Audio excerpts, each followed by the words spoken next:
Hey everybody, MaxMonty1516 back again with the 10th installment of Countdown to Christmas Reviews. Pretty fitting because today's character we're looking at is Diesel 10, so let's go ahead and get into it. The first model of Diesel 10 I have here is the first edition, this one being released from 2000 up until 2010. So this Diesel 10 lasted quite a while, honestly, and rightfully so. In my opinion, this is the best Diesel 10, and I don't think many people are going to disagree with that. So, of course, looking at Diesel 10's model here, mine is from 2001.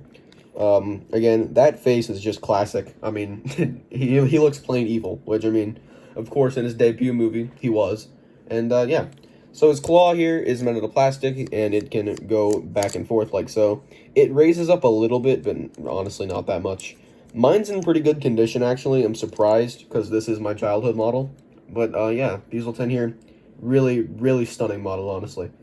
I love the amount of detail here. This kind of, like, encapsulates a lot of the later learning curve era as a whole. Or, like, the later era of the old style models, like, kind of the last few years there. But this Diesel 10 really, really does look good. Like, yeah, of course he's got the stripes here, he's got the vent detailing, windows, handrails, stuff like that. And honestly, yeah, just very nice in general. This top piece here is also plastic, where it holds his claw in, and I'm obviously, because making this piece out of wood would be very hard to do. And again, like I said in Harold, I think the use of plastic in these toys, when used tastefully, like on Diesel 10's claw here and on Harold, yeah, it's done quite well.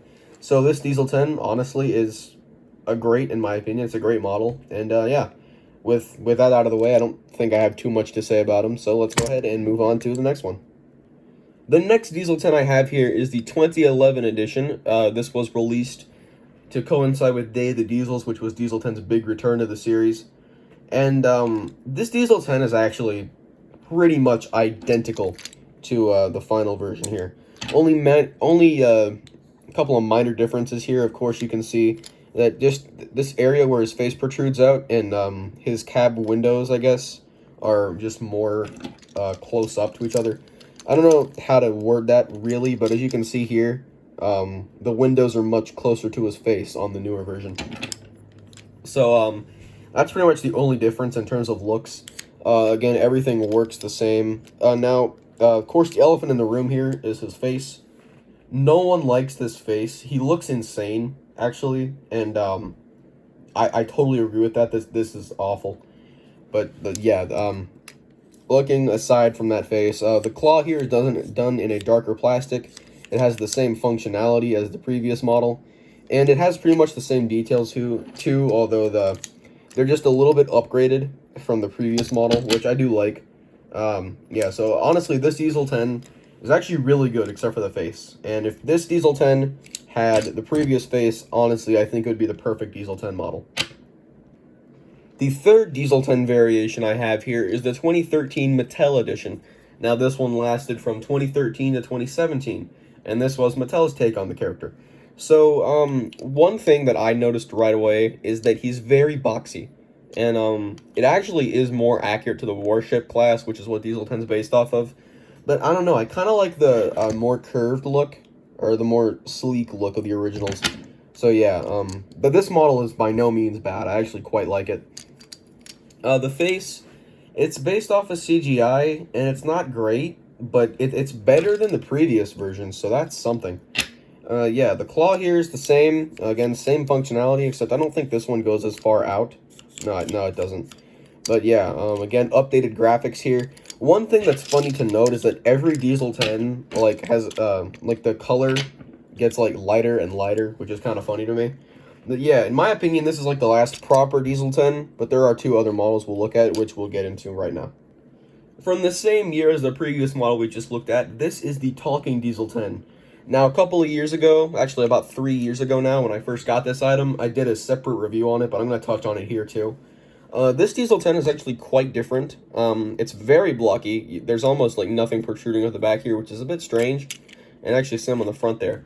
But of course you have to make room for the batteries. So this whole piece back here is all plastic. And yeah, the batteries go up in this part right here. Of course there's a button here for where he talks. The claw, the same functionality. It actually is the same face, I think. Although this one, I feel like the talking Diesel 10 looks a bit more expressive, actually. Yeah, that's definitely a different face. Looking at the mouth there. So yeah, that's something I actually did not notice. So the main thing, of course, is that this Diesel 10 talks. Now he also has an LED light in the front of his cab here. As you can see, that's like clear plastic, and I'll demonstrate that now.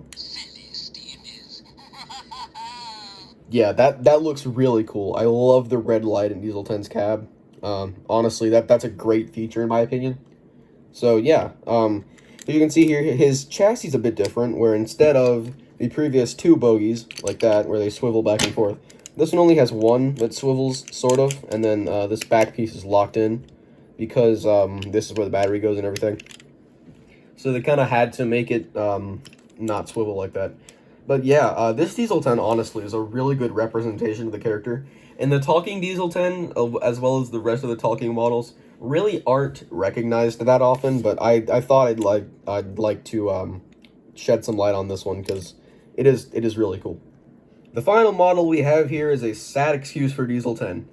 This is the 2019 Wood Edition. I skipped the 2018 one. I don't even have it. It's the one missing the paint. But yeah, this is what Diesel 10 looks like now, and it's terrible. He's the same size as Thomas, and he's tiny. To put it in perspective there, yeah, he's shrunken quite a bit. So yeah, the face is okay. It's not really bad, but the claw here has a different functionality entirely, whereas it moves 360 degrees now, which is interesting. But mine, I'm not sure if this is a problem with all Diesel 10 models or just mine, but mine requires a lot of force to move it around. It's like very stuck in there. So yeah, it's very hard to move back and forth, which is a little bit strange. He's an 060 now, which is just kind of sad. And of course his graphics have been updated again, but you know, they're all kind of squished down because of how small the body is here. And of course, looking on the bottom there, you can see he does have the engraved name like everyone else. But yeah, I don't have anything to say about this Diesel 10 because, you know, it's just so small and not very good. But that's all I have to say about Diesel 10 and his various models. Hope you guys enjoyed, and yeah, thanks for watching, and have a great day. Max Monty 1516 signing out.